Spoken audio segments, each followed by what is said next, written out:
Good morning, everybody. Welcome to another episode of Legacy Leaders. I am Scott McMeans. Today, I'm joined by Jadon Wyant from Sorcea Labs. Incredible story. Let's get right into it. I'm going to turn the microphone and camera over to Jadon so he can tell us his story, what they do, why they do it, and what makes it so special that people want to work with him. So, Jadon, microphone and camera are yours, my man. Tell us your story. Sure thing. Good morning, Scott. Thank you. Um, at Sorcea, we really do two things well, in my opinion. We looked out across the internet and saw that 70% of the time someone adds a product to their shopping cart, they don't buy it. And it Mm, comes down to a fundamental lack of social proof. People want peer validation that a product is going to be right for them, and current methods, reviews, vague, influencers, paid for, don't give them this human connection. And so, what we've done is we've reimagined the tried and tested concept of a review site. Our site allows people to go on and see what products have worked for other people just like them. We embed machine learning and extreme personalization into the concept of a review site so you can see what products have worked for people with the same preferences, needs, experiences, etc. We're starting in skincare, helping Gen Z shoppers who have been very misunderstood by mm, large legacy brands that are losing market share, find products that are actually right for them. And instead of advertising or biasing certain products over other products, we make our money by anonymizing and aggregating all the information and giving brands feedback on how they can serve consumers better. So it really is a play on helping people validate whether products will actually be right for them and giving market researchers visibility in an easy, affordable, and private way to see which products are working for which people and why. Okay, that's a pretty powerful statement. So you said you do two things really well. I want to make sure I understand and can classify these two things. One, you give people the confidence through peer review that they're buying the right product for themselves. And secondly, you're giving the manufacturer or the marketer an understanding through a feedback mechanism that the information they're sending from a messaging perspective is spot on to their target audience. Do I nail that? Exactly. Damn, dude. All right. So I understand now why people would want to work with you. What makes it so special to work with you and Sorcia in that the customer relationship, whether it's on the purchaser side or the seller side, what makes it so special? Like, what is it about you? Because granted, amazing algorithm, I would assume, that brings those two things to light. But what in addition to that, why do people work with you? What's so special about what you guys do? What's your secret sauce? Yeah, sure thing. I am surely someone who likes to brag about our algorithm, but I don't think it's our secret sauce. I think our secret sauce is truly our network. If you look out across young people, across Generation Z shoppers, you'll find that many of them highly, highly distrust influencers, and they have a ton of purchasing power, both now and if you calculate the lifetime value of that customer and them continuing to make purchases over the next 60 years. Yeah. So we're doing them a great value in for a community that does not trust influencers, is extremely skeptical of reviews, helping them to find products that have worked for people just like them, starting actually initially in their affinity groups. So we're working with sororities, big collegiate clubs, et cetera, and helping them share product recommendations. The reason we're so compelling on the B2B side is we've sat in rooms with some of the largest market research firms in the world and heard them say we fundamentally do not understand Gen Z because focus groups, surveys, all these mechanisms for gathering peer feedback were not developed with Gen Z in mind, and young people behave differently. And so for brands, we're able to give them an affordable, easy, real time look into what products are working for these folks and what products are not working for these folks. And so, like I said, as much as I love to get up here and talk about, our machine learning algorithms are, proprietary and so fantastic, our value really is in the fact that we built something that, young Gen Z shoppers find value in. Which allows us to demonstrate a lot of value to a generation of market researchers that is out of touch with what young people are asking for. Love this because this is very rarely, Jordan, do you go to chance to have a two-sided coin that works on both sides of the purchasing equation, right? So you've got the guy's buying, the information loop. Now I'm into a position where I can trust the feedback I'm getting. I'm buying the right product for me because it fits what I'm looking for. And people reassure me that yes, that's exactly what you're going to get if that's what you're looking for out of this product. And on the other side, you're telling those marketers and those manufacturers trying to sell a product, here's the information loop that you need to pay attention to because this audience is telling us these data, right? And instead of just going on a knee jerk, it's data driven analytics that allow the manufacturer or seller to twist or change their storyline in order to grab more of the attention of the Gen Z audience, which, as you've described, is very difficult to nail down because there's not a lot of data about what they do, but we assume the influencers have all this power. And one of the things I think is the most impactful thing you said was the Gen Z population does not trust the influencer in order to help them make a buying decision. I'm curious, how did that come to light? Because as we all agree, or all thought, influencers have this amazing power, but and I know there's a lot of money pushed into the influencer arena to have them help sell a product. But you're telling me data says Gen Z doesn't trust the influencer. How did you come up with that? What was the data set that really showcased that information for you? Yeah, sure thing. I will preface this by saying that influencers are still a very good thing for brand Sure. visibility, product discovery, allowing people to get acclimated with your product and fuel your sort of top of funnel for talking in B2B terms. But that last purchase decision and getting confidence that something's going to be right for you just doesn't cut it.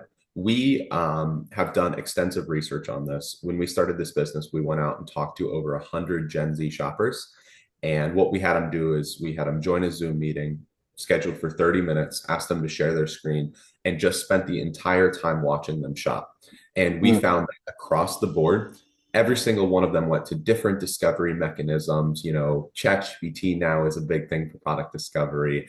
Some started with influencers, some started with blogs, some started straight on the e-commerce site.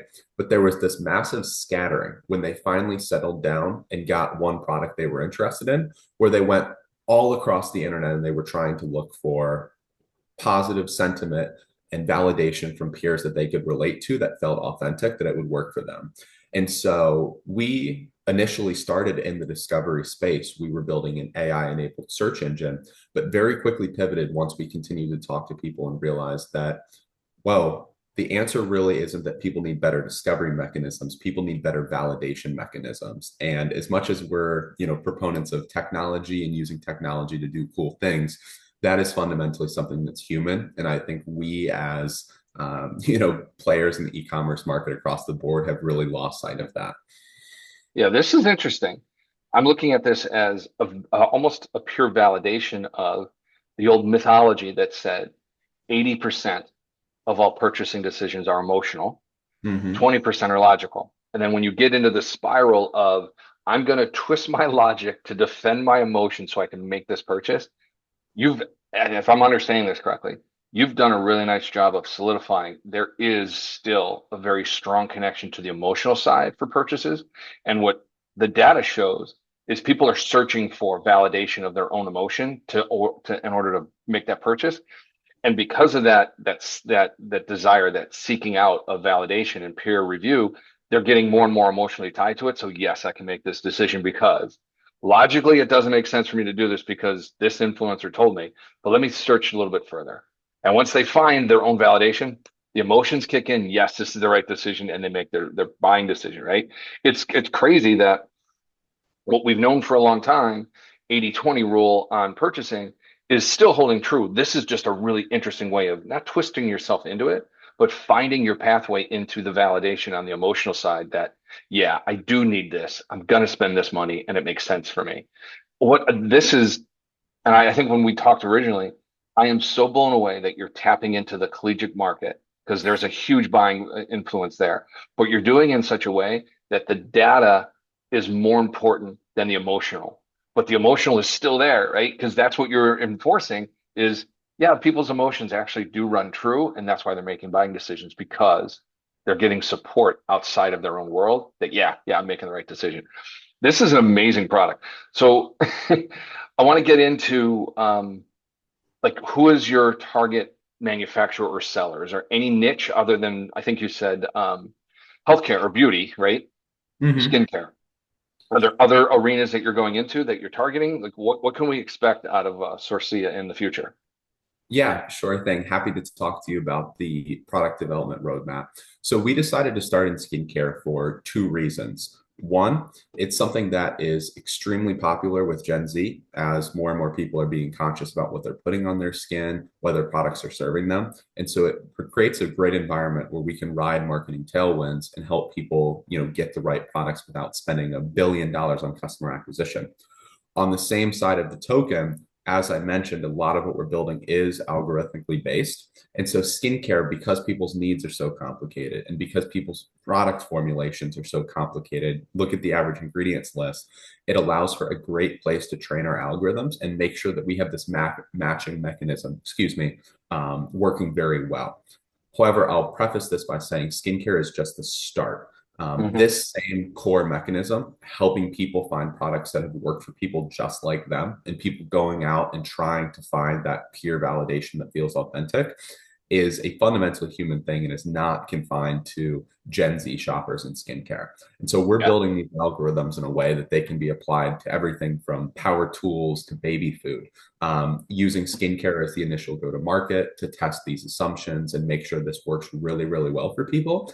And then very quickly taking the same underlying models and continuing to expand. To answer your question about our ideal customer profile, we are starting by targeting skincare brands that are losing out on Gen Z market share because they weren't Gen Z native. They were developed, 30, 40 years ago, the underlying cash cow, and now they're losing market share. And they actually have a fundamentally great product and could target Gen Z if they understood how to speak to their pain points. We're also working to partner with specialty market researchers that do a lot of engagements and struggle to tap into Gen Z, especially to understand what's working and what's not working for Gen Z very affordably. And so that's our go to market right now. But to your Hmm. point, yes, the opportunity starts with skincare because it's a great place to get discipline, but the opportunity is much larger than just skincare and just, serving young people as well. Okay. I love the idea that you say going after skincare in the Gen Z, boom, two different markets, that it creates an opportunity for discipline. That alone tells me you're on the right path for securing not only your next target audience, but the next market and the next product you're going to go after because of your disciplined approach. You master the data collection piece, you master the ability to message it and communicate. Then you just expand your audience, you expand your seller base, and before you know it, you've got this really strong functional algorithm that suits everybody. I'm assuming each algorithm for each market, each product, whatever, is going to be different algorithms, right? But the discipline you put up front gives you the opportunity to be customizable with not necessarily a plug and play, but the ability to say, all right, we know how to do this. Let's replicate that in this market, learn it, and then we can alter or customize it as we move forward. It's light speed compared to what the traditional way of marketing goes, right? Because marketing messaging takes a long time to quote unquote master. And we know a bunch of marketing messages don't work until you find that right one, then everything functions and flows right after it. So with that in mind, you're exponentially speeding up that process from both sides of the equation. I'm assuming the sky's the limit for what you guys are capable of. So congratulations on building a really cool foundational product that's going to launch you into unbelievable success. So congrats on that. What I want to talk about now that you've been doing this, what are some of the challenges that you've faced? What are some of the challenges you've been dealing with that allow you to recognize, yeah, I wish we would have known that before we went in. And I want to take it from a perspective. You've been there, you've done that. How can you teach others to learn this earlier so they don't have to go through it? What's a big challenge that you guys have faced? Sure thing. And first and foremost, Scott, I thank you for the kind words. Um, I wish that someone had told me when I started this journey that it wasn't going to be linear progress towards the same idea we had in the first place. I told you that we started with actually an AI search engine for skincare, thinking that the problem for people was not being able to fully articulate what they were looking for in a search bar and get results accordingly. We built that almost in its entirety and continued to talk to people and continued to ask why people thought it was cool, but weren't, fully throwing themselves at the product and referring their friends. And so the entire thing has been a lesson in humility and a lesson in patience and listening to people. I wish that starting off, someone would have told me that instead of making iterative improvements to the same idea over time and slowly, getting to a point in time where people really, really like something, it's actually just a series of pivots, and it's a series of Hmm. listening to people, changing your messaging accordingly. Because when you get that messaging right, and when you can talk to someone about something that solves a huge problem, it's not going to be linear growth. It's not going to be, I've convinced one person, I need to go convince the other person. It's going to be an explosion. You should go talk to my friend. But we wasted way too long trying to iteratively improve and convince one person at a time about something that was, I'll say maybe 70% correct. It was pretty cool, but it didn't solve a huge pain point. And our biggest growth as a company has been taking a step back, being willing to sacrifice this illusion of progress through slow linear, growth, and saying we are going to go back to the lab and continue to talking to people, and we are not going to stop pivoting until someone says this is amazing, take all my money, I want to use it. Yeah. The pathway everybody thinks is always this linear, simple, one-way direction. And what they understand, and I've made a number of posts on this from my LinkedIn profile. The pathway is never linear from here to here. It's this whole, you know, thing. And what I love about your approach, and I want people to understand this, it's all about decision making. And when you have data to support one way or the other, it's hard to refute it's the right decision because the data tells you that. It's okay to make decisions on the fly because that's gut, right? That's sometimes being a leader and taking a chance on what you want to do. But when you are faced with undeniable truths because data suggests this is what's happening, the decision to pivot and the actions you take after that pivot is all that you need to be a very successful business. And it's not because you're lucky, right? And this is what I find funny is, man, you're such a lucky business. No, we're not lucky. We're just really good at making decisions, right? We've discovered through data analytics, we've discovered through our own experience and pain points, the illusion of success isn't there yet. What we want to do is get to success because we're going to make really good business decisions. And what I want people to recognize as a business leader, it's not about how good you are every day. It's about how good of a decision you make when you're faced with how many a day. If you make 80% of your decisions and you move forward, you're doing really, really well. It's when you don't make a decision that puts you in a position of, all right, now what? You're already lost if you're trying to figure out what to do next because data says these are the best decisions you can make. The idea that you've made comment of pivots, that I think is the biggest lesson or challenge that people can really face up front. When you're faced with a decision, make it, right? Because the worst thing you can do is sit around and wait. Well, nothing's happening, right? You have to be somebody that is a person of action and a person of discipline. And these are the things that you've encompassed. So I love this. I'm going to ask about, other than what we just talked about, a lesson that you believe is the best business lesson you've ever learned. So other people, again, can kind of fall in line with, all right, this is what they did. This is the pivot. So what is it that really kind of centralizes yourself to say, this is the best lesson we learned despite the challenges? Yeah, sure thing. To your point, I think that the notion of pivoting feels so scary. And to your point, it's sometimes easier to not make that big decision. I'm going to continue along. I'm going to make what feels like small progress every day, whereas this pivot would require me to throw out the last 3 weeks of work I've been doing. And so that can just get kicked down the road. I think you're 100% correct, Scott. That aside, the largest and most painful, most urgent business lesson that I learned was actually around sales, and this is something where we've pivoted iteratively as well. We started off thinking that the answer for us was not necessarily allowing market researchers to tap into a segment that they struggle to understand. we thought, and I see many entrepreneurs struggling to niche down and do one thing very, very well, but we thought that we could target all segments of the market because everyone wants peer validation. Hmm. And our value proposition to start was not, let's help you understand Gen Z easy, affordably. We went out to market researchers and we said, we're going to give you glimpses into the entire market. And because other people can do this, our value proposition really came down to, well, we can do it cheaper, we can do it Hmm. faster. And we were competing on what was, to the public perception a commodity, as opposed to going out and saying, we can get this information and get real authentic feedback from Gen Z shoppers that aren't the most loud and vocal on social media on what they're using.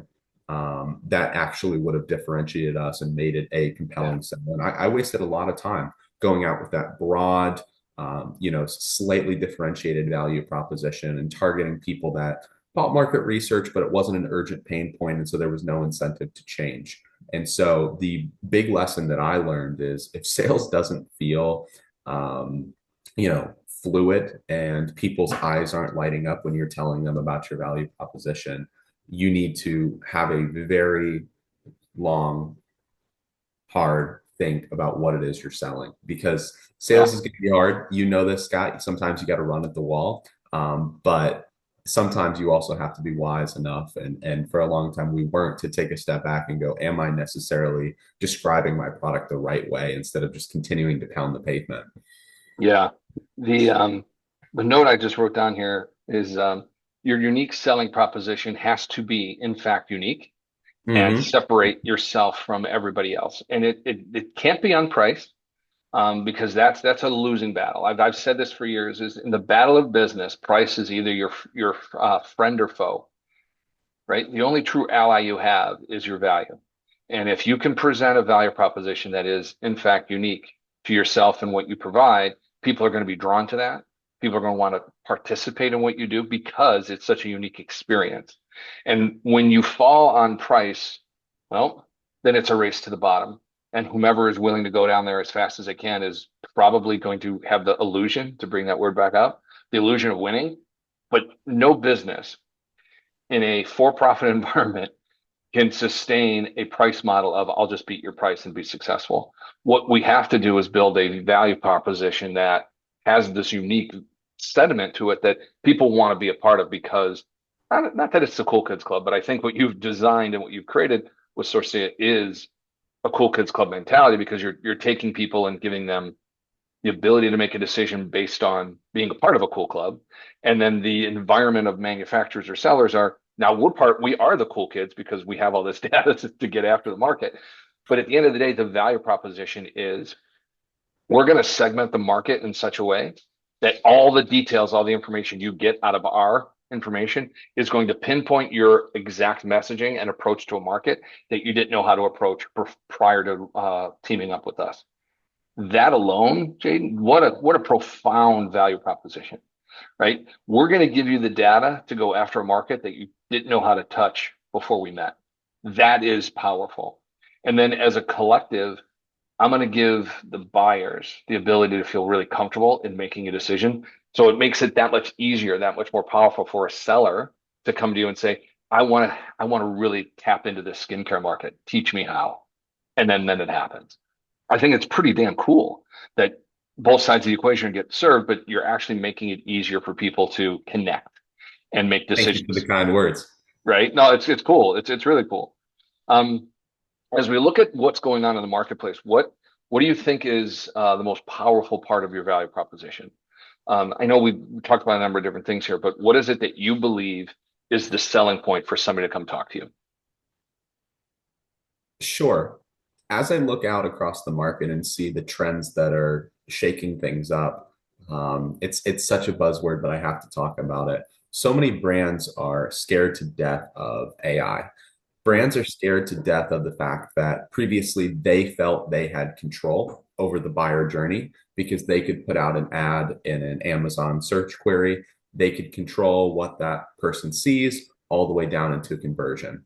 Now, we've watched a lot of people shop and we know that's not true, but from a marketer's perspective, it feels like it's mostly true because you are controlling the information that that person sees until they go out and research your product on other sites. Marketers are scared to death right now because we're seeing that more and more people are turning to LLMs like ChatGPT for product recommendations. And that feels like the Wild West because Yeah. marketers have seemingly no control over what shows up in those, not search results, but responses. And that kills them because they want to control their perception of their product. We think this is a really compelling opportunity. And I think what the smart marketers are doing is taking a step back and saying, instead of spending so much money on conversion and trying to push people down a funnel that isn't catching as many people anymore, they're taking a step back and they're spending money on awareness Mhm. because these LLMs can feel like a black box. They're not. They're pulling information from the internet at large. And so if a smart marketer is shaping a narrative around their product, that's going to get picked up by all these AI tools. And so marketers do have control over what's seen. The difference is these LLMs personalize results heavily to the person making the query. And so if a marketer wants to get picked up by these LLMs, they need to do a lot of work in making sure that their proposition is very compelling. And so we're seeing these ad budgets slowly start to shift away from, hey, we're going to pour a ton of money on, Amazon search result placements and we're just going to get a bunch of sales that way, to people slowly starting to figure out, okay, maybe we should take a step back here and understand what our target consumers are asking for, invest more money in market research so that we can put out content across the internet that's very compelling to these folks so that we can get picked up and we can get free distribution on Mhm. LLMs. And I think we're at a very unique opportunity because brands are just starting to pick up on that and just starting to capitalize on this opportunity before everyone's doing it. And it's hard to get that space. But we're very excited by this opportunity because in order to do that well, in order to put together copy and product descriptions that really does appeal to very specific segments of people, you have to appeal to Mhm. segments of people and you have to understand segments of people. And we're in a very unique place to benefit from this because we can tell brands what 25% of the skincare market Gen Z shoppers truly care about. So as every Mhm. time I hear someone complaining about LLMs and taking away juice from search ads, I get a little bit excited because I think there's a huge opportunity for brands to take a step back and Yeah. differentiate themselves. Well, I like what you're having to say because, okay, just going back from a marketing perspective, okay, I'm not trying so hard to push you into buying my stuff right Mm-hmm. now. What I'm going to do is build an awareness campaign that allows the peer group that you're a part of to justify your emotional connection to making that purchase. And then I'm going to tell the sellers and marketers, this is the information they're looking for. So together, you're feeding the beast on both sides, which is smart because we're getting away from the one-time buyer or somebody sees something for the first time, they go ahead and buy it. It's they see it, now let me go look into this. And the awareness is more important than anything else. So instead of trying to force me down a funnel, as you say, to make me buy something, it's all right, how can I feed as much information into your mind so you make the decision and the comfort that comes with making that decision from your peer group and your emotional connection to it? And then I'm going to tell the marketer or seller this is exactly what they're looking for. I think that's an amazing proposition. Believe it or not, we're already a half an hour into this conversation. So before we finish up, I always like to ask people, and you're not too far away from this date. So it's going to be interesting. I want to hear what you have to say. I ask people, I'm going to put you in a time machine and send you back and meet your 18-year-old self. Okay, that's not so many years ago for you. So I'm going to ask you if I could rewind you back to graduating high school. Okay, you and that individual are going to sit on a park bench. What's that conversation like? Yeah, sure thing. I am, to your point, not going to have to reverse back decades and decades like some other guests of your podcast, but I will I will be sure to tell that person two things. First and foremost, a lot of progress in our business has happened because this is something that we're truly intellectually curious about. And so I'm going to go back and tell that person, hey, as you sit in class, as you're bored on a random day, don't feel bad about going down rabbit holes and reading everything there is to know about conversion rates and market research out there on the internet, because it truly has been an asset to us. We've found that as we get busier and busier, we stop going down these big, long research dives, but it truly is so helpful for our business.